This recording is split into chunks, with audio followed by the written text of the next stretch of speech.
ఈ ఉదయకాల సమయపు ఆరాధనలో మనం ధ్యానించుకుంటున్న వాక్య భాగము కీర్తనల గ్రంథము 123వ కీర్తన. 4 చరణాలు కలిగినటువంటి కీర్తన భాగం ఇది. ఇందు రాయబడిన ప్రతి మాట అర్థవంతంగా దేవుడు వ్రాయించి ఉంచాడు. దానిని మొదటిగా నేను మీకు చదువుతున్నాను. జాగ్రత్తగా అర్థం చేసుకునే ప్రయత్నం చేయండి.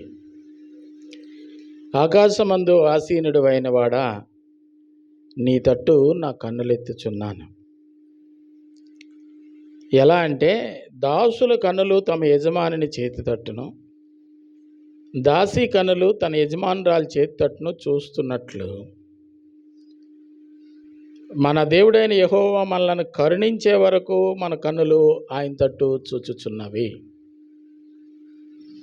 ఎందుకంటే 3-4 చరణాలు. యెహోవా, మేము అధిక తిరస్కారము పాలైతిమి. అహంకారుల నింద, గర్విష్ఠుల తిరస్కారము మా మీద అధికంగా ఉంది. మమ్మల్ని కరుణించు అని తను అభ్యర్థన చేస్తున్నట్లుగా మనం చూస్తున్నాం. శ్రమలో ఉన్నప్పుడు, శోధనలో ఉన్నప్పుడు ప్రార్థనలు కొంచెం బలంగా ఉంటాయి. సుఖంగా ఉన్నప్పుడు, 4 ఏళ్ళు నోట్లోనికి వెళ్తున్నప్పుడు ప్రార్థనలు కొంచెం చప్పగా ఉంటాయి. షుగర్లెస్ ప్రార్థనలు షుగర్ ప్రార్థనలాగా అన్నమాట. ప్రార్థన చేయండి అంటూ ఉంటాం. బైబిల్ కూడా ప్రార్థన చెయ్యమనే ప్రోత్సహిస్తూ ఉంటుంది. కానీ చేయగలుగుతున్నామా? ఎంతమంది దేవుని సాన్నిధ్యంలో ప్రార్థన చేయగలుగుతున్నాం? పూర్వకాలమందు భక్తులు ప్రార్థన కొరకు ఒక సమయాన్ని కేటాయించి నిత్యము వారు ప్రార్థనలో ఉండేవారు. ప్రతి ఇంట్లో ఒక ప్రత్యేకమైన స్థలాన్ని ప్రార్థన కొరకు కేటాయించి ఒక చాప సిద్ధపరచుకొని కూర్చొని ప్రార్థన చేస్తే వాళ్ళకి సమయం తెలిసేది కాదు. అలాగున ప్రార్థించే కుటుంబాలన్నీ పిల్ల తరం వరకు ఆశీర్వదించబడి, మా నాయనమ్మ ప్రార్థన వల్ల నేను రక్షింపబడ్డానని చెప్పుకునే సాక్ష్యాలు చాలామంది నోట మనం వింటూ ఉన్నాం. మరి ఇప్పటి దినాల్లో అలాంటి ప్రార్థనా పరులైనటువంటి వృద్ధులు మన కుటుంబంలో ఉన్నారా? అటువంటి ప్రార్థన చేయగలిగిన విశ్వాసం మనకైతే ఉందా? కనీసం భూతద్దం పట్టుకొని వెతికినా దొరికే పరిస్థితులు కనబడటం లేదు. దావీదు చెప్తాడు కదా, నేను ఎలా ప్రార్థన చేస్తున్నానంటే ఒక యజమానుడి ఇంటి వద్ద పనిచేసిన దాసునిలాగా, ఒక యజమానురాలి చేతి తట్టు చూసే దాసిలాగా నేను నీ వైపు చూస్తున్నాను ప్రతిఫలం కొరకు. దావీదు ఎవరు? 12 సామ్రాజ్యాలకు రాజు. దావీదుకు కర్మ ఎలా వచ్చింది? ఎందుకు వచ్చింది? అంత దిగజారిపోయి దావీదు ఎందుకు ఉచ్చరించవలసి వచ్చింది ఆ పదాలు అంటే, ఆయనకంటే మించిన సహాయాన్ని అందించగలిగిన వాడు భూమి మీద ఎవడు లేడు. చుట్టూ కలయి చూస్తే మన వివాహమో విందో ఏదో కార్యక్రమం చేపట్టినప్పుడు దానికి కావలసిన వనరుల నిమిత్తం మన చుట్టూ మన బంధువుల్లోంచి చూస్తాం, స్నేహితుల్లో నుంచి చూస్తాం. ఈ సమయంలో మనకున్న ఈ అవసరత తీర్చగలిగిన వారు ఎవరు అని మన ఆలోచన మేరకు ఎవరినో దృష్టి పెడతాము. అక్కడ మనం ప్రయత్నం ప్రారంభిస్తాం. అది సక్సెస్ అవ్వచ్చు, ఫెయిల్ అవ్వచ్చు. ప్రయత్నం అయితే మనం మనుషుల మీద ఆధారపడి చేస్తాం. ఈ 12 సామ్రాజ్యాల్లో దావీదు కష్టం తీర్చిన వాళ్ళే లేరా? దావీదుకి సహాయం చేసిన వాళ్ళే లేరా అని ఆలోచన చేస్తే ఉండొచ్చు. ఉన్నారా లేదా అని మనం ఆలోచన చేస్తే తండ్రి ఇంటి నుంచే ఆ అన్వేషణ ఆరంభిస్తే తండ్రి కుమారుని యొక్క తలంతును గుర్తించలేదు. గనుక తనని ఎక్కడ పెట్టాడు అంటే గొర్రెల కాపరిగా పెట్టాడు. ఈరోజు ఎవరినైనా 1000 రూపాయలు అడిగితే తిరిగి మనకు ఎలా వస్తుంది అని ఆలోచిస్తారు. ఏమ్మా హెప్సిబా, అంతేనా? తిరిగి ఎలా వస్తుంది, మనం అడగగలమా అని ఆలోచిస్తారు. ఈ భూమి మీద మనుషుల యొక్క ఆలోచన సరళి విధానము అలా ఉంటుంది. కానీ పరలోకమందున్న దేవుడు ఇస్తాడు, ప్రతిఫలం ఆశించడు. అది ఆయనలో ఉన్న గొప్పతనం. 1000 కాదు, 10,000 అయినా ఆయన ఇవ్వగలడు. నీ వద్ద నుంచి తిరిగి ఇతడు ఎలా ఇవ్వగలడు అని ఆలోచించకుండా చేయగలిగిన దేవుడు ఆయన. అందువల్ల మనుషులందరి తట్టు చూసినా నా అవసరం తీరేటట్లేదు. నా అవసరం తీర్చగలిగిన వ్యక్తి ఎవరంటే పరలోకమందున్న దేవుడు. మనం కూడా భూమి మీద ఎంతో కాలంగా విశ్వాసంతో బ్రతుకుతూ విశ్వాసులుగా పిలువబడుతున్నాం. మన అవసరాలు బోలెడు ఉన్నాయి, జాబితా బారెడుంది. 1, 2 కాదు. దేవుడు ప్రత్యక్షమై నీకేం కావాలని అడిగితే టక్కని చెప్పగలిగిన వాళ్ళు ఎవరు లేరు ఇక్కడ. ఎందుకు టక్కని చెప్పగలిగిన వాళ్ళు లేరంటే 1 2 చెప్పడానికి వెంటనే కొంతసేపు టైం ఈ ప్రభువా ఆలోచించుకొని అంట. అదేంటి, నీకేం కావాలి అని అడిగితే ఆలోచించుకొని అంటావేంటి అంటే, అవును, వాళ్ళ లిస్ట్ అంత పెద్దది. ఏం అడగాలో తెలుసుకోలేని పరిస్థితి అన్నమాట.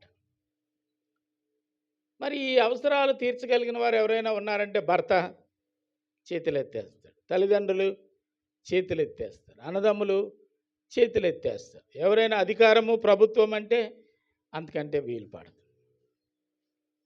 నీ అవసరము ఎంత పెద్దదైనా ఇవ్వగలిగిన వాడు ఒకే ఒక్కడు, ఎవరంటే మన పరలోకపు తండ్రి.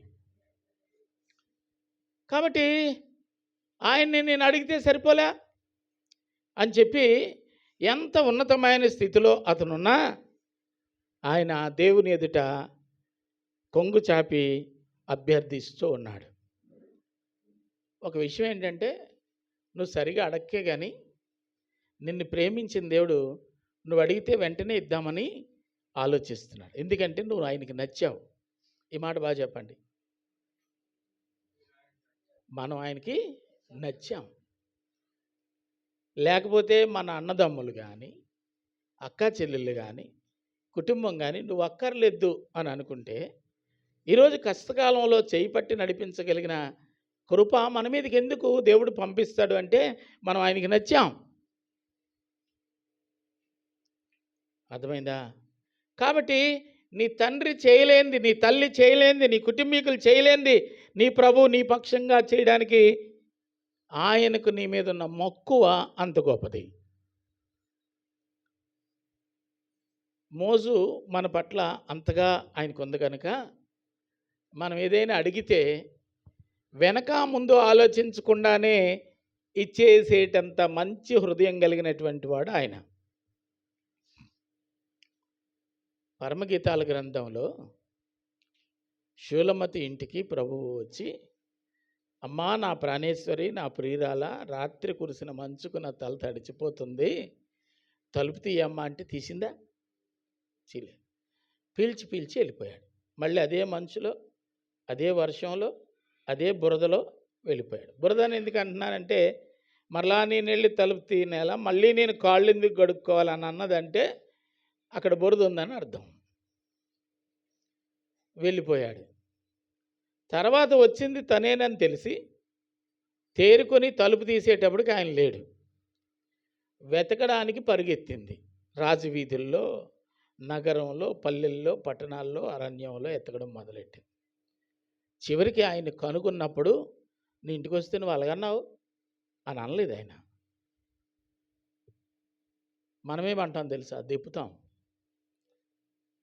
మనకున్న బలహీనత ఏమిటంటే, నీకెంతో చేశాను, నీకు కృతజ్ఞత లేదు, మరలా నా గుమ్మం తొక్కకు. ఇది మన యొక్క వెర్షన్. ఆయన ఎంతో కీడు, ఎంతో అవమానం అనుభవించాడు అర్ధరాత్రి వేళల్లో ఆమె ఇంట. బహుశా సంఘంలో ఈ విధంగా చెప్పు ఉంటుంది, పాస్టర్ గారు అందరూ వీళ్ళకి వెళ్తారు, మా ఇంటికి రారని. ఇప్పుడు వస్తే ఏమైంది? తలుపేసేసుకుంది. ఇప్పుడు వెతకాలని, తన తప్పు తాను తెలుసుకొని వెతకాలని ప్రయత్నం చేస్తే పట్టణాల్లో తిరిగిందంట, రాజవీధుల్లో తిరిగిందంట, అరణ్యంలో తిరిగిందంట. చివరికి తప్పు తెలుసుకొని కేకలేస్తే ఆయన విని హక్కునకు చేర్చుకున్నాడంట. ఆయన దెప్పి పొడిచే దేవుడు కాదు. దెప్పే వాళ్ళ చుట్టూ తిరుగుతాం మనం, అవమానపరిచే వాళ్ళందరి చుట్టూ మనం తిరుగుతాం. అంటే మన వల్ల 10 రూపాయలు కలుస్తుందంటే మనకు భజన చేసే వాళ్ళందరినీ నమ్ముతాం. సత్యాన్ని నమ్మడానికి ఎందుకో మన మనస్సు సంకుచితం అయిపోతుంది. రాజు నమ్మదగిన దేవుడని ఈయన దేవుని నమ్మి అంతగా తనను తాను తగ్గించుకొని ప్రార్థన చేస్తున్నాడు. అంత తగ్గించుకొని ప్రార్థన చేయాల్సినంత అవసరం దావీదుకి. తనకు ఒక టాలెంట్ ఉంది. గొర్రెలను కాయటం అనేది చిన్న సంగతి కాదు. ఒకటి మెట్టెక్కుతుంది, ఒకటేమో లోయలోకి దిగుతుంది. ఒకవైపు క్రూర మృగాలు ఉంటాయి, ఒకవైపు ఏమో శత్రువు పోరాటం ఉంటుంది. ఏ ఒక్క దాని యొక్క ప్రాణం పోకుండా కాపాడగలిగిన తలంతు కలిగినటువంటి వాడు. అంటే కళ్ళకు అగ్గిపుల్ల తన్ను పెట్టుకొని అలా చూస్తున్నాడా దావీదంటే, దావీదు ఒక సూత్రాన్ని కనిపెట్టాడు. తనకు అప్పగించబడిన పనిలో తేలిక అవడానికి దావీదు కనిపెట్టిన సూత్రం ఏమిటంటే ఆరాధన. గొర్రెలు ఉన్నాయి, మేత మేస్తున్నాయి, శత్రువు కూడా ఉన్నాడు. శత్రువు లేడా? చుట్టూరు శత్రువు ఉన్నాడు. మింగేద్దామని ప్రయత్నాలు జరుగుతున్నాయి. కానీ కర్ర పట్టుకొని పరిగెత్తి శత్రువును తరమడం కాదు, శత్రువులపై విజయం ఇచ్చే దేవుని ఆరాధిస్తే ఈ ఒక్క పని దావీదు గుహలో ఉండి చేయగలిగితే పరలోకమందున్న దేవుడు సేనతో వచ్చి ఆరాధన జరుగుతున్నంతసేపు దావీదు ఏ పని అయితే చేయవలసి ఉందో ఆ పని చేయటానికి దూతలకు అప్పగించేవాడని నమ్మాడు. ఆ మార్గాన్ని ఎన్నుకున్నాడు. మనం ఏదైనా చేయాల్సి వస్తే దాన్నే చేయడానికి ప్రయత్నం చేస్తాం. ప్రత్యామ్నాయ దిశగా మనం ఆలోచించాం. దావీదు ఆలోచించిన విషయం ఏమిటంటే తన ముందున్న పనికి తను ఎన్నుకున్న మార్గానికి సంబంధం బొత్తిగా లేదు. దానికి మనం ఏం చెప్తామంటే గాల్లో దీపం పెట్టి దేవుడా దేవుడా అంటే బాగుంటుందా? ఏ టైంలో ఏ పని చేసేది ఆ టైంలో ఆ పని చేయాలి అని చెప్తాం. గొర్రెలు కాయడానికి వచ్చి పాటలు పాడుతూ ఉంటే గొర్రె పిల్లని ఎత్తుకుపోతే ఏమవుతుంది అని దెప్పి పొడుస్తాం మనం. కానీ మనం ఆరాధించే దేవుడు, మన ఆరాధన ఆస్వాదించినటువంటి వాడు, మన పరిసరాల్ని ఆయన స్వాధీనంలోనికి తీసుకుని ఆయన ఏం చేస్తాడు తెలుసా? కాపాడుతూ ఉంటాడు. దేవునికి మహిమ కలుగునుగాక. హల్లెలూయా. ఇప్పుడు నాకున్న అవసరం ఏమిటంటే నా చుట్టూ అవమానించే వాళ్ళు ఉన్నారు. 3వ వచనంలో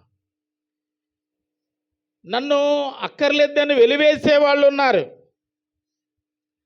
అహంకారము గర్వముతో నిండినటువంటి వారు ఉన్నారు.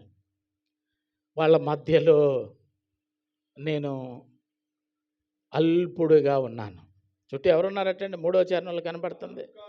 అహంకారులు, గర్విష్ఠులు, వారి యొక్క తిరస్కారం మధ్యలో వెలివేయబడి ఉన్నాను నేను. నా గురించి ఎవరైనా మంచి సాక్ష్యం చెప్తారా? చెబితే వాళ్ళు మంచి వాళ్ళు అయిపోతారు. నా గురించి ఎవరు మంచి సాక్ష్యం చెప్పరు. ఏమని చెప్తారంటే ఆడా ఆఫ్టర్ ఆల్, వీడా ఆఫ్టర్ ఆల్. గర్వము, వాళ్ళకున్న స్థితిని బట్టి వాళ్ళకున్న గర్వంతో ఎదుటివాడిని తక్కువగా అంచనా వేయటమే వాళ్ళ పని. గర్విష్ఠులు, అహంకారులు. నాకు సాటి ఎవరు? గర్వం అంటే ఏంటండి? నాకు సాటి ఎవరు? ఏ కాడికైనా నా కాళ్ళే పెట్టుకోవాలనుకునే తత్వం గర్విష్ఠులు. వీళ్ళ మధ్యలో నేను అన్నాను, నా గురించి మంచి చెప్పేది ఎవరు? నన్ను గుర్తించేది ఎవరు? దాని ఫలితంగా నేను అడుగంటిపోతున్న అవస్థలో ఉన్నాను. ఈ అవస్థ నుంచి మమ్మల్ని కాపాడేది నీవే. పరిస్థితులను బట్టి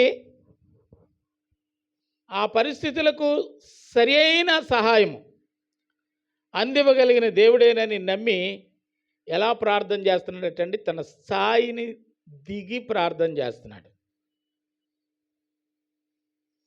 తన స్థాయిని దిగి ప్రార్థన చేస్తున్నాడు. చాలా తనను తాను తగ్గించుకుంటున్నాడు. ఈరోజు ప్రార్థన అనేసరికి కాలు మీద కాలు వేసుకుని ఊపుతాం మనం. ప్రార్థన అంటే నోటితో పని కానీ కాలుతో పని కాదు కదా.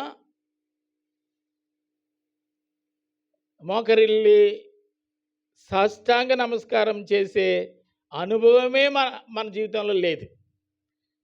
అదెలా ఉంటుంది అని అడిగేవాళ్ళు కూడా లేకపోలేదు.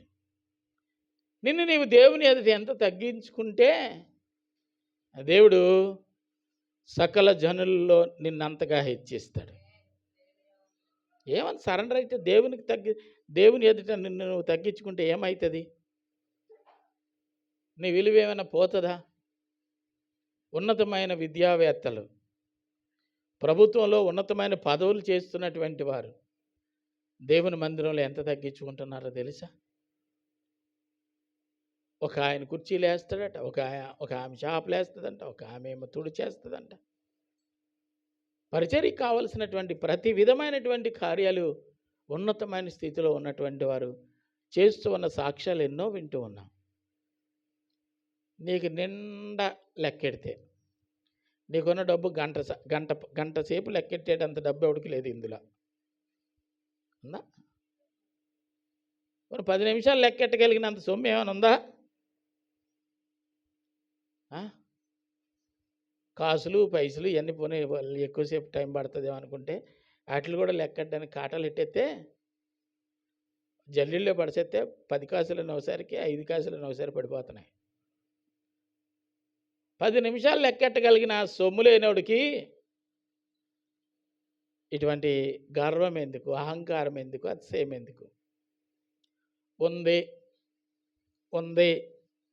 ఉన్నోడు ఉన్నట్టుగా ఉండకపోతే నీలాగా దగ్గర కొట్టేసాలు వేస్తాడా అని జవాబు కూడా చెప్తారు. ప్రపంచంలో ఈ ప్రపంచం మానవ మనుగడకు పనికి రాకుండా ఉందట. వ్యవసాయం చేయడానికి పొలంలోనికి వెళ్ళి ఈ విత్తనం పొలంలో విత్తితే మంచి పంట వస్తుందని అనుకుంటే శాస్త్రవేత్తను అడిగితే ఈ పంటకు ఈ భూమి పనికిరాదని చెప్తారు. అర్థమవుతుందండి? ఈ పంటకి ఈ భూమి పనికిరాదు. ఎందుకంటే దానికి కావలసిన సారం ఇక్కడ లేదు. అలాగే ఈ భూమి మీద మానవ మనుగడకు ఉపయోగకరమైనటువంటిది ఏమైనా ఉందంటే లేదు. ఆ మధ్య కోట్ల రూపాయలు ఖర్చు పెట్టి చంద్రమండలానికి వెళ్ళారు. అక్కడ మనిషి జీవించడానికి కావలసిన పరిస్థితులు ఏమైనా ఉన్నాయా అని చూశారు. నీరుందట, గాలి ఉందట, మట్టి ఉందంట, పర్వతాలు ఉన్నాయంట.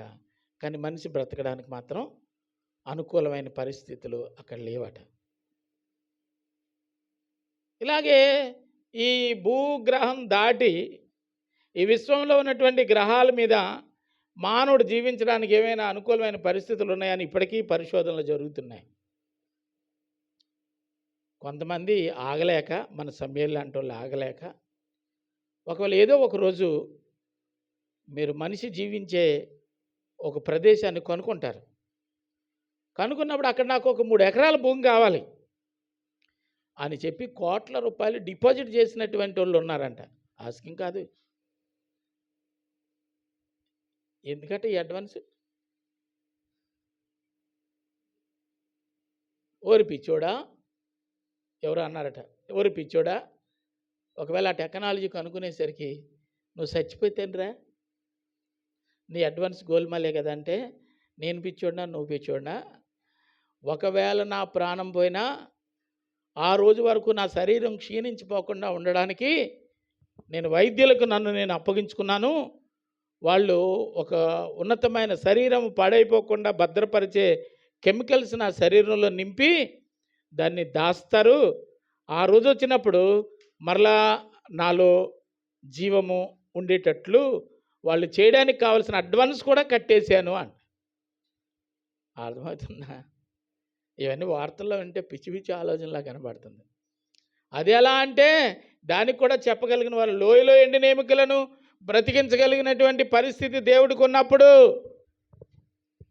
ఎండిన ఎముకలు బ్రతికిన ఆనవాళ్ళు ఉన్నప్పుడు, ఈ శరీరము పోయినటువంటి ప్రాణం మరలా తిరిగి ఇవ్వగలిగిన శాస్త్రీయ పరిపక్వత మన దేశ శాస్త్రవేత్తలకు వస్తుంది. వాళ్ళు కూడా ఆ టైంకి నేర్చుకుంటారట.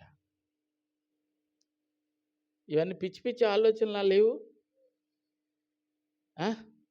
ప్రయత్నం అయితే ఏదో మానవులు ప్రయత్నం చేస్తున్నారు. ఫెయిల్ అవుతున్నారా, పాస్ అవుతున్నారా అంటే పాస్ అనే కంటే ఫెయిల్ అవుతున్నది ఎక్కువ. సరే, ఏది ఏమైతేనే ఇక్కడికి మనం వస్తే, ఇలాంటి భయంకరమైన మనస్తత్వం కలిగిన మనుషుల మధ్యలో నాకు గుర్తింపు లేకుండా ఉన్నాను. నాకు గుర్తింపు ఎప్పుడొస్తుందంటే, నువ్వు నా భుజం మీద చేసుకుని మనిద్దరం కలిసినప్పుడు నాకు గుర్తింపు వస్తుంది. హల్లెలూయా. రాత్రికి రాత్రే మనం పాపులర్ అయిపోవాలంటే చెప్పండి, ఏ మంత్రి గారు మన ఊరు వచ్చినప్పుడు అప్లాడు బాగున్నావా అన్నాడు అనుకోండి ఆ మంత్రి, ఇంకంతే సమయాలు కింద మీద ఇప్పు తిరుగుతాడు. కారణం ఏంటంటే నన్ను నాకు బాగా తెలుసు, లొకేషన్ నాకు బాగా తెలుసు. మీరే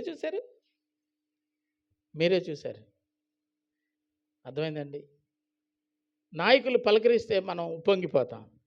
ఈ చిన్న చిన్న అధికారుల వలన మనం ఇలాంటి మెప్పు రాత్రికి రాత్రే గొప్ప నాయకులుగా గొప్ప పేరు ప్రఖ్యాతులు సంపాదించగలిగితే, సర్వశక్తిమంతుడైనటువంటి దేవుడట ఆ పరమగీతాల్లో మనం జ్ఞాపకం చేసుకున్నాం కదా, ఆ షూలమ్మతి అరణ్యములో పట్టణంలో రాజవీధిలో వెతికి వెతికి వెతికి చివరికి తన ప్రియుని జాడ కనుకొనినప్పుడు, ప్రియుని మీద ఆనుకొని వస్తూ ఉన్నప్పుడు ఆమెను చూసినటువంటి వారందరూ ఆమె విలువను గుర్తించి ఆమెను అభినందించారు. దేవునికి మహిమ కలుగునగాక. మన బ్రతుకు సున్నా. లోకానికి రక్షకుడు ఒక్కడై ఉన్న క్రీస్తు పక్కకి ఈ సున్నా చేరితే దాని యొక్క స్థానం ఆకస్మికంగా 10 రెట్లు పెరిగిపోద్ది అన్నమాట అండి. ఒకటి పక్కకి సున్నా వెళ్తే ఎంతమ్మా? పెరిగినట్టా తరిగినట్టా? మన విలువను పెంచే దేవుని దగ్గర ఎందుకో మనం ఉండడానికి ఇష్టపడటం లేదు. మనం ఎవరి వెనకాతలు తిరుగుతున్నాం అంటే ఈ పనికిమాల వెనకాతలు తిరుగుతున్నాం. ఎవరట ఈ పనికిమాలలు? 3 అహంకారులు, గర్విష్ఠులు, వాళ్ళ వెనకాతలు తిరుగుతున్నాం. పెరుగుతుందా తరుగుతుందా అంటే తరుగుతుందన్నమాట. అంటే మనల్ని వాడేసుకుంటున్నారు. భక్తుడికి అర్థమైంది, చుట్టూ చూసినా ప్రయోజనం ఏమీ లేదు. ప్రయోజనం కలుగజేసే దేవుని తట్టు కన్నులెత్తి చూడగలిగితే ఆయన దయ వలన నేను క్షేమంగా ఉండగలనని భావించి అతడు అభ్యర్థిస్తూ ప్రార్థిస్తూ దేవుని సన్నిధిలో వేడుకుంటూ ఉన్నాడు. ఎంతవరకట ఈ ప్రార్థన? ఆదివారం మన ప్రార్థన ఎన్ని గంటల నుంచి ఎన్ని గంటల వరకు అండి పౌలరాజు గారు? ఎన్ని గంటల నుంచి ఎన్ని గంటల వరకు చెప్పండి అమ్మా. మనం టైంకి రాం కాబట్టి మనకు టైం తెలట్లేదు.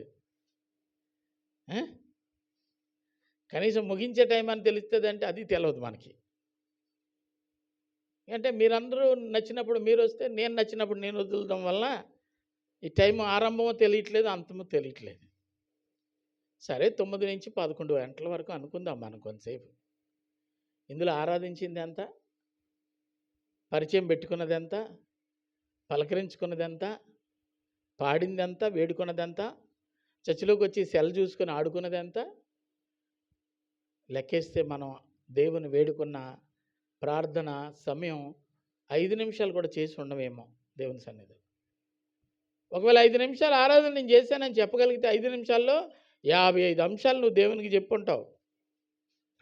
నా కొడుకు కాపురం, నా కూతురు పెళ్ళి, నా ఇల్లు మధ్యలో నిలిచిపోయింది, మా చుట్టాలు బంధువులు, నేను అడిగి లచ్చ ఇచ్చాను, అడు వడ్డీ కూడా ఇవ్వట్లేదు. ఇది ఎన్న ఆరాధన? మన అవసరాలు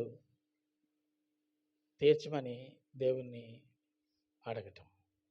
అంటే దేవుణ్ణి మనం వాడేసుకుంటున్నాం. మనల్ని దేవుణ్ణి వాడుకోవడానికి మనల్ని మనం అప్పగించుకోవటం లేదు. దేవుణ్ణే మనం వాడేసుకుంటున్నాం. పౌలురాజు ప్రార్థన చేస్తాడు, ప్రభా రేపు నాకు పని కావాలి, పని ఇవ్వు నాయన. అప్పుడు దేవుడు ఏం చేయాలంటే ఇంటింటికి తిరిగి ఎవరు గెళ్ళుడు పనియో, ఎవరు తలుపులు సెదబట్టేసాయో, ఎవరు దారబంధాలు ముచ్చిపోయాయో వాళ్ళ దగ్గరికి వెళ్ళి, మరి ఇలాగుంటే రేపు పొద్దున్న దొంగ భయం వస్తుంది, మనోడు ఉన్నాడు పౌలురాజు, ఆ పిలిచి శుభ్రంగా చేయించుకోండి, పదే పక్క తక్కువకి చేస్తాడని దేవుడు వాళ్ళతో బేరం ఆడి వాళ్ళ మనసులో నీ పేరు చెప్పి పొద్దుట్లు లెగిసి వాళ్ళు వచ్చి, ఒక అబ్బాయి మనది ఇలాగ ఇరిగిపోయింది కొంచెం చేసి పెట్టే అని పని ఇవ్వాలి. అంటే మనం దేవుడిని ఎలా వాడుకుంటున్నాం అంటే, రేపటికి నాకు ఒక పని పుట్టించి ప్రభు అంటే ఈ పనులన్నీ ఆయన చేసి మనకు పని ఇవ్వాలి. మనం దేవునికి ఉపయోగపడుతున్నామా అంటే, ఉదాహరణ చెప్తున్నాను, దేవుడు మనకు ఉపయోగపడుతున్నాడా, మనం దేవునికి ఉపయోగపడుతున్నామా? దేవుడినే మనం వాడేసుకుంటున్నాం. అలాగంటే ఇంకా బాగుంటుంది. దేవుణ్ణి మనం వాడేసుకుంటున్నాం. మన వల్ల దేవునికి లాభం ఎంత? ఇప్పుడు చెప్పండి. నీ వల్ల నాకు రూపాయి రానప్పుడు, నా వల్ల నీకు రూపాయి రానప్పుడు నన్ను పలకరించినైనా పలకరిస్తావా? మానవ నైజం చెప్పండి.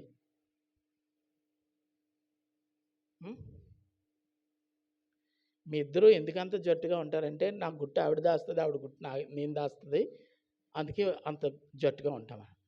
మరి మీ ఇద్దరు ఎందుకు అంత జట్టుగా ఉంటారంటే, నా డబ్బులు ఆయనే వడ్డీకి తిప్పుతున్నాడు, నాకు బినామీ ఆయనే, ఒకవేళ గసిరితే నా సొత్తాడి చేతిలో ఉంది కాబట్టి. ఏవేవో కారణాలతో కలిసి ఉంటున్నారు కానీ మనస్సు ఉప్పొంగి దేవుని కృపచేత నూతనపరచబడి మనమందరం క్రీస్తు రక్తంలో కడగబడ్డ పరిశుద్ధులమని కలిసి ఉండటం లేదు.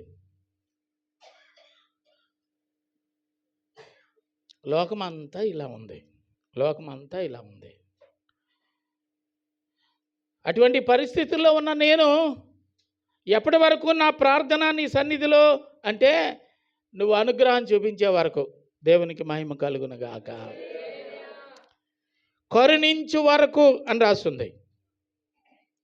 2వ వచనంలో కనబడుతుంది, మన దేవుడైన యెహోవా మనలను కరుణించు వరకు మన కన్నులు ఆయన తట్టు చూచుచున్నవి.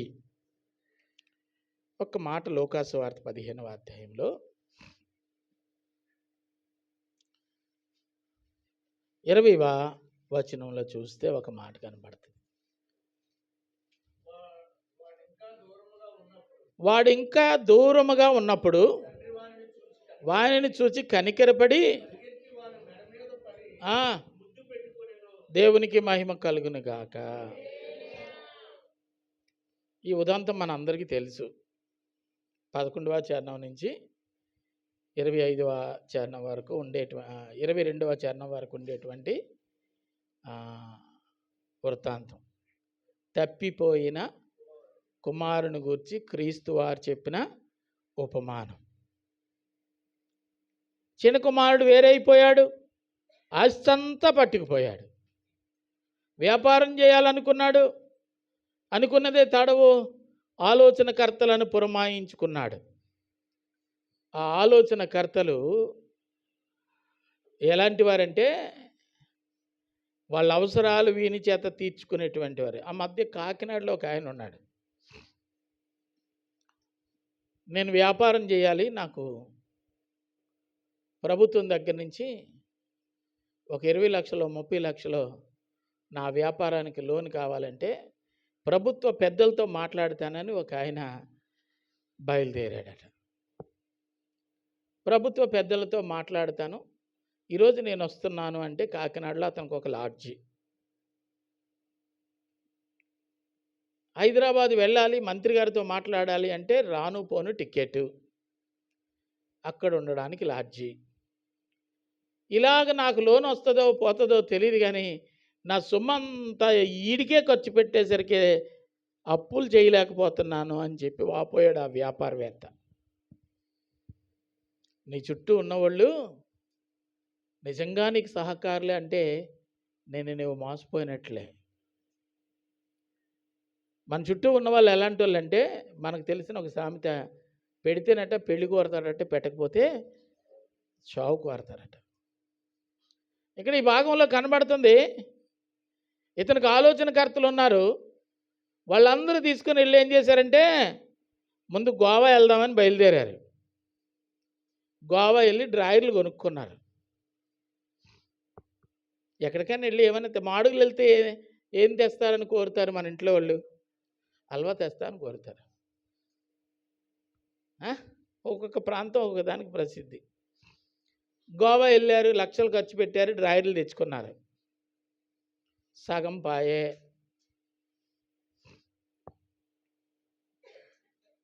ఇప్పుడు గోవా అంటే మన ఆంధ్రాలో, మన ఇండియాకి ఆనుకొని ఉన్నటువంటి ఒక కేంద్రపాలిత ప్రాంతం.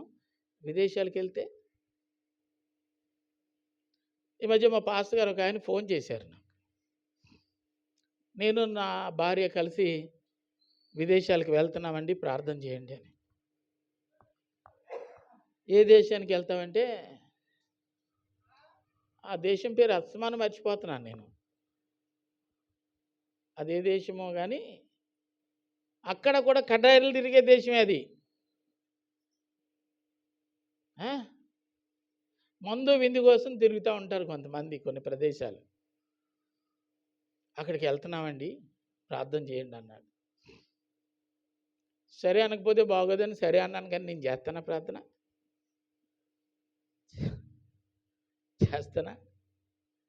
చేస్తానా?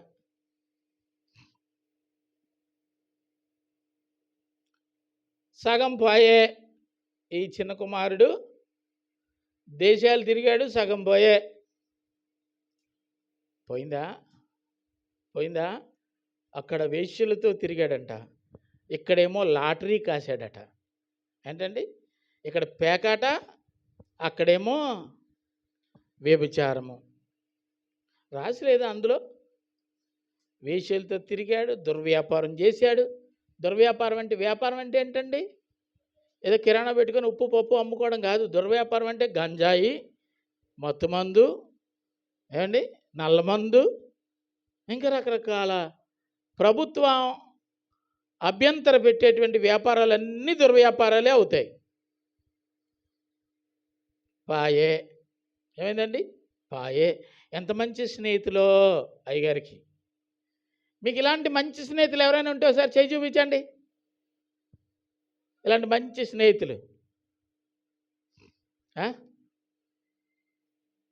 ఇలాంటి మంచి స్నేహితులు ఎవరైనా ఉంటే చూపించరు, చెప్పరు. ఎందుకంటే వాళ్ళ రహస్యాలు బాగా దాస్తాం మనం.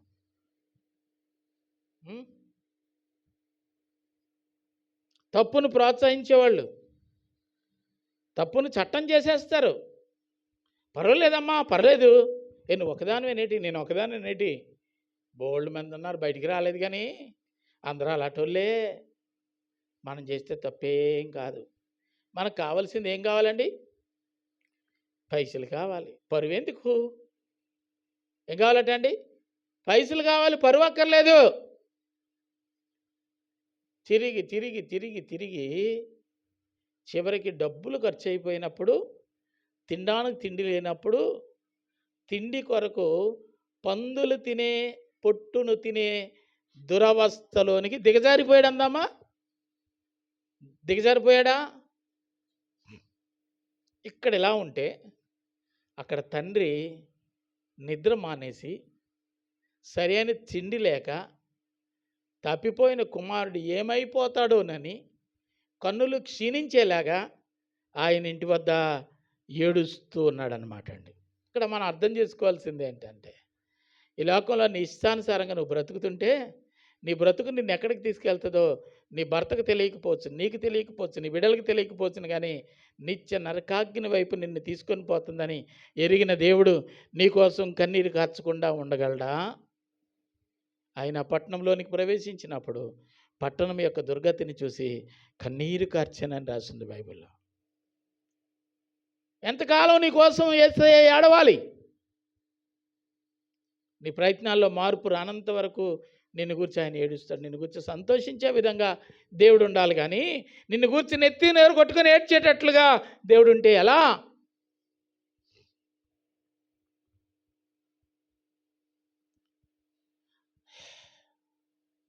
ఏడవాలి.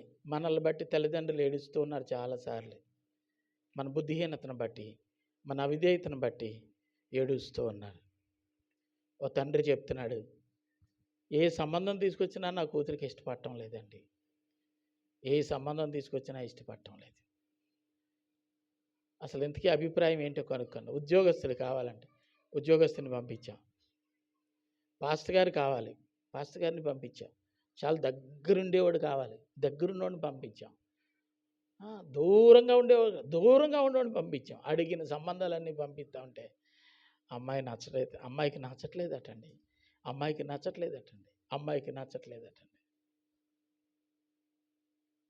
అమ్మాయికి అత్యంత సన్నిహితంగా ఉండేటువంటి వ్యక్తుల ద్వారా అడిగితే చెప్పిన మాట ఏంటంటే, నేను ఒకడికి మనసు ఇచ్చాను, ఆ మనిషిని ఒప్పుకునే వరకు,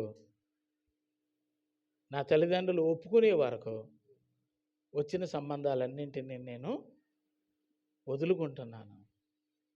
ఇంతకీ ఎవడికమ్మా మనసు ఇచ్చావంటే, మరి మీరు తిడతారేమో అని అనిందంట. ఏం కాదంటే, ప్రతిరోజు ఆ పంచాయతీ ఎద్దుల బండి, మున్సిపల్ ఎద్దుల బండితో మా వీధిలో చక్కగా కసవ తుడుచుకొని ఎత్తుకొని వెళ్ళిపోయేవాడు. ఆయన పనితనాన్ని చూసి పడిపోయానండి అన్నదంట. మొగుడు ఎలాంటి కోరుకుందండి అమ్మా? ఎలాంటి కోరుకుంది? తండ్రి సంతోషించి 10 మందికి భోజనాలు పెట్టి ఆర్భాటంగా పెళ్లి చేస్తాడా? తండ్రికి సంతోషమా ఈ అమ్మాయి తీసుకునే నిర్ణయం? ఎక్కడ పడిపోయిందట చెప్పండి? చెత్త కుప్ప దగ్గర పడిపోయిందంట.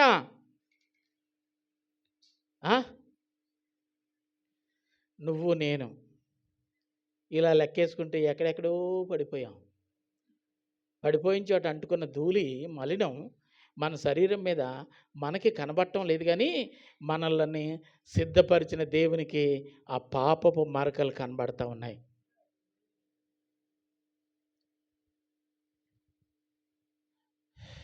మన కోసం దిగి వచ్చిన దేవుడు, తనతో పాటు దిగి వచ్చిన దూతలు, మనలను దేవుడు కనికరించి మన మీద దయ చూపించాలని అనినప్పుడు వాళ్ళు పక్క నవ్వుకునే దుర్భరమైన అవస్థలో మనం ఉన్నాం.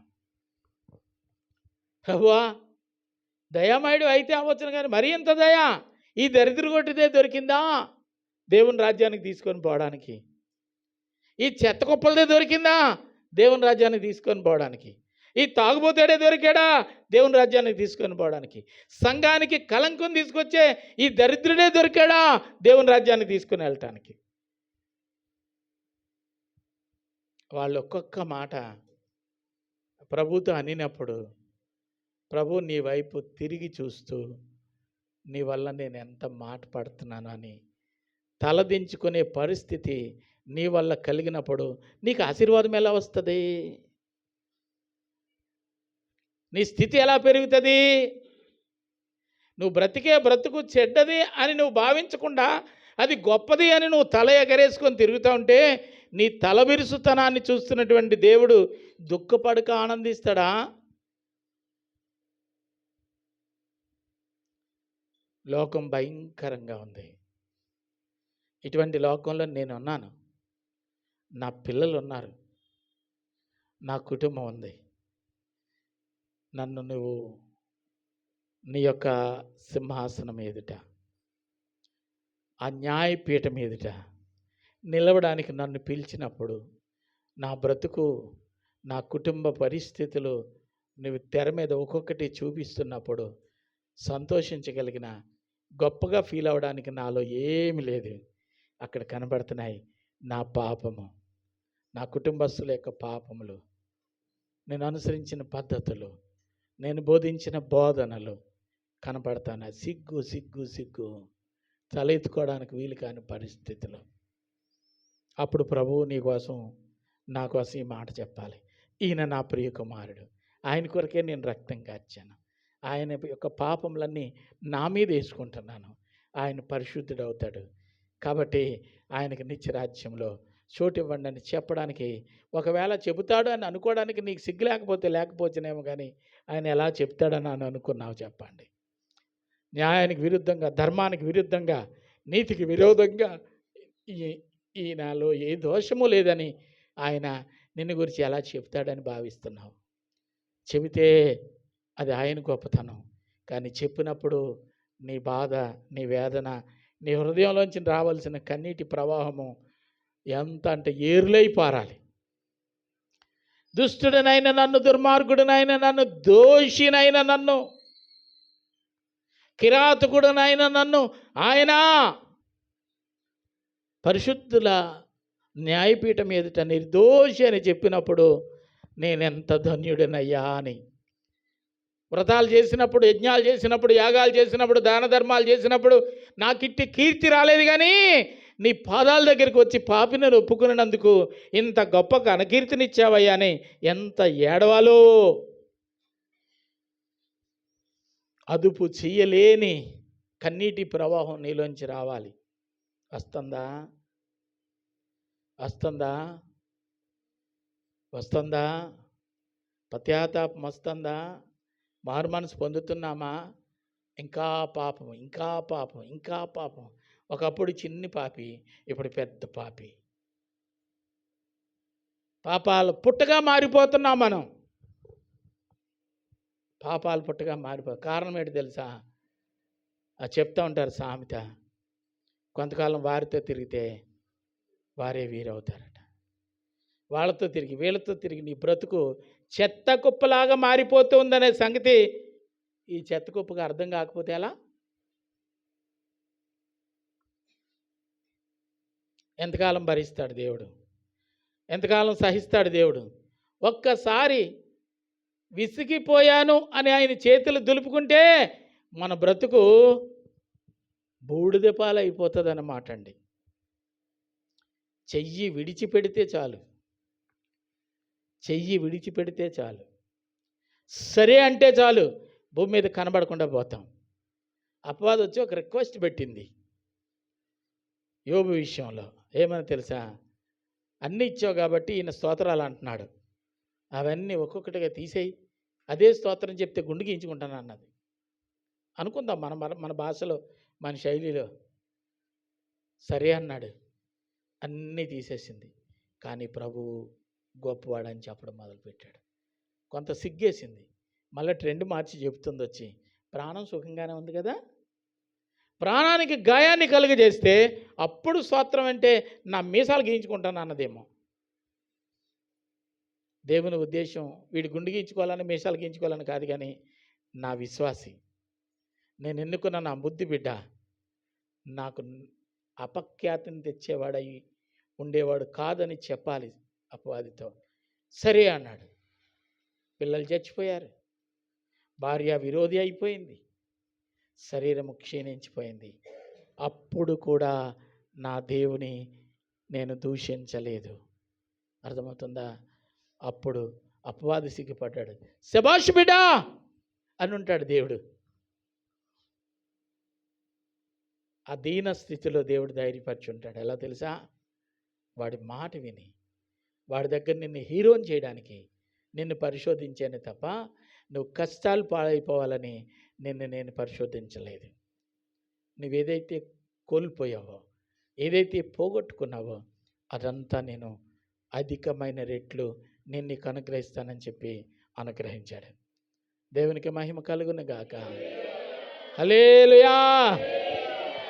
ఆయన తన మార్గంలో నీవు నడుస్తావని ఆయన నీ కొరకు ఎదురు చూస్తాడు. ఈ భాగంలో అదే మనకు కనబడుతుంది. నెరవేరుస్తున్నా ఆడు ఇంకా దూరంగా ఉన్నాడు, ఆయన వైపే చూస్తూ ఉన్నాడు. నువ్వు అక్కర్లేదని వెళ్ళిపోయాడు కదా, ఆడి కోసం కేటాయించిన వాటా కూడా పట్టుకుపోయాడు కదా, ఆడికి ఇక్కడ కనీసం సూది మోపే స్థలం కూడా లేదు కదా. పోతే పోయాడు, వదిలేసుకోవచ్చు కదా. లేదు లేదు, నా కుమారుడు నాకు కావాలి.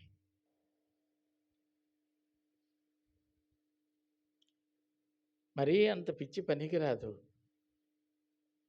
మరీ అంత నువ్వు అక్కర్లేదనుకొని వెళ్ళిపోయినటువంటి వ్యక్తి కోసం నువ్వెందుకు ఆకలి అన్నం మానేసి కూర్చోవాలి? ఎంతోమంది ధైర్యపరిచి ఉంటారు. లేదు లేదు, ఆయన నా కుమారుడు. కోడే తన అభిప్రాయాన్ని ఈ విధంగా వ్యక్తపరుస్తుంది, తన పిల్లలందరూ తన రెక్కల క్రింద ఉండాలని. ఒక పక్షికి అంత మనసుంటే మనసున్న మహారాజుని నాకెంత మనసు ఉంటుంది, నా పిల్లలందరూ మీ చెంతనుండాలని.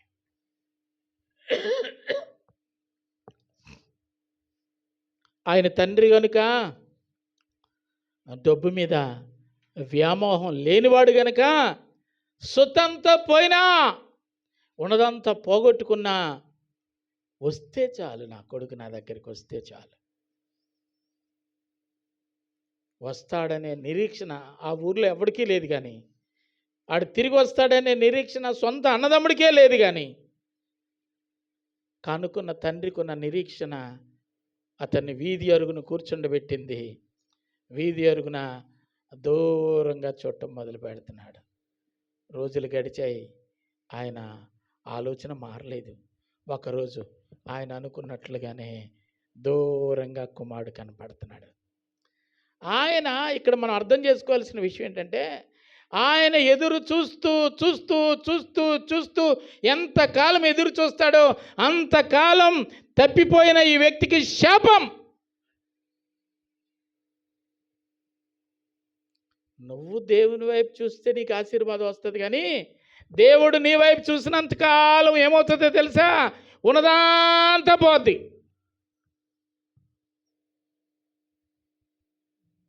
తినడానికి కూడా తికానా లేకుండా మారిపోతారు దేవుడు నీ వైపు చూడడం మొదలు పెడితే.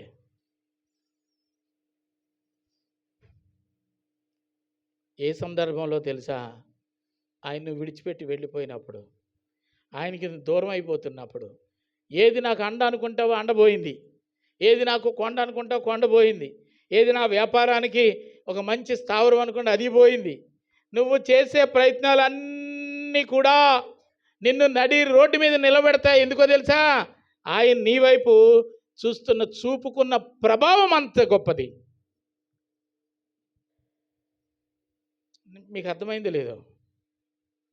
ఆయన ఆలోచన నువ్వు ఆయన దగ్గర ఉండాలని, నీ ఆలోచన ఆయనకి దూరంగా ఉండాలని. గెలిచేది ఎవరు? గెలిపించేది ఎవరు? గెలిచేది ఎవరు? గెలిపించేది ఎవరు? హెబ్రీయులకు రాసిన పత్రిక 12వ అధ్యాయంలో, విశ్వాసం నా కర్త, కొనసాగించేది, గెలిపించేవాడు ఈయన. నేను గెలిచాను, నేను గెలవగలిగాను అంటే లేదు, ఉటిదే. గెలిపించేవాడు ఈయన, గమ్యానికి చేర్చేవాడు ఈయన. ఆయన నువ్వు మరలా తిరిగి రావాలని చూస్తున్నంత కాలం నువ్వు వెళ్ళిన పనిలో నీకు విజయం రాదు. ఒక విషయం తెలుసుకోవాలా, నేనేం చేసినా ఫెయిల్ అయిపోతున్నాను, ఏం పట్టినా పాడైపోతుందంటే నీ వైపు ఆయన చూస్తున్నాడని అర్థం చేసుకోవాలా. ఆయన నీ వైపు చూడటం కాదు, ఇప్పుడు నీవే ఆయన వైపు చూడాలా. నువ్వెంత దూరం వెళ్ళిపోయినా ఆయన కృప నుండి ఆగొక్కసారి వెనక్కి తిరిగి చూడు. ప్రభువా, నేను సరైన మార్గంలో నడుస్తున్నానా? ఒకవేళ నీకు ఆయాసకరమైన మార్గంలో నేను నడుస్తున్నానా? ఒకసారి అడుగు చూడు ఆయనకి. ఆయన మనస్సు నీ మనస్సుతో ఏకీభవించినట్లయితే నీ మార్గం యొక్క దుస్థత ఏమిటో నీకు అర్థమయ్యేటట్లు ఆయన బోధిస్తాడు. వెంటనే దారిమల్లు, పరుగులు తీ. అక్కడ నీకు అవమానం లేదు. పరుగులు తీ. నిన్ను అక్కడ అవహేళన చేసిన వాళ్ళు లేరు. నిన్న ఒక కుటుంబం చెప్తుంది, వెళ్ళిపోయినటువంటి కుటుంబీకులు చెడిపోయారంట. సంఘాన్ని నుంచి వెళ్ళిపోయిన వాళ్ళు తిరిగి రావాలని ఉందట. నవ్వుతారేమోనని, హేళన చేస్తారేమోనని వాళ్ళు అనుకుని రాలేకపోతున్నారనే మాట విన్నాం. ఎవ్వరు హేళన చేసిన వాళ్ళు లేరు. తండ్రి ఇంటి ద్వారాలు తెరచే ఉన్నాయి. తండ్రి ఇంటి ద్వారాలు తెరచే ఉన్నాయి. ఒకవేళ లోపలుంటే ద్వారం ఎవడైనా మూసేస్తాడేమోనని నీకోసం తండ్రి వీధి అరుగున దూరం నుండి చూస్తూ ఉన్నాడట. ఆయన కృప అంత గొప్పది, ఆయన ప్రేమ అంత గొప్పది, ఆయన ప్రణాళిక అంత గొప్పది. అనుగ్రహించే దేవుని తట్టు దావీదు చూసినట్లుగా అంత దీనమైన విధేయతతో కూడినటువంటి ప్రార్థన దేవుని దగ్గర నువ్వు చేయగలిగితే దావీదు యొక్క ఆశను తీర్చినట్లుగా నీ ఆశను తీర్చగలడు. అది ఎంత ఖరీదైందైనా, ఎంత ఎత్తైందైనా, ఎంత లోతైందైనా, ఎంత వైశాల్యం కలిగిందైనా ఇవ్వగలిగిన సమర్థుడు. ఆయన వైపు చూడనంత కాలం నీ బ్రతుకు సున్నా. రాసుకోండి కాగితం మీద. ఈ ఒక్క ప్రయత్నం చేసేస్తానంటే ఆ ఉన్న రూపాయి కూడా నువ్వు వదులుకోవడానికే నువ్వు ప్రయత్నం చేస్తున్నావు. కానీ ఉన్న పలంగా మిలిటరీ సైరన్ మోగినప్పుడు అందరూ ఎలా అలర్ట్ అవుతారో, దేవుని స్వరం వినినప్పుడు నీ పరిస్థితులను విడిచిపెట్టి ప్రభు వైపు తిరిగేటంత సిద్ధపాటు నీవు కలిగి ఉన్నప్పుడు నీకంటే భాగ్యవంతులు ప్రపంచంలో మరొక్కరుండరు. అటువంటి కృప దేవుడు మీకును మీ కుటుంబాలకును దయచేయనుగాక. తల్ల వంచుదాం, ప్రభు సన్నిధిలో ప్రార్థన చేద్దాం.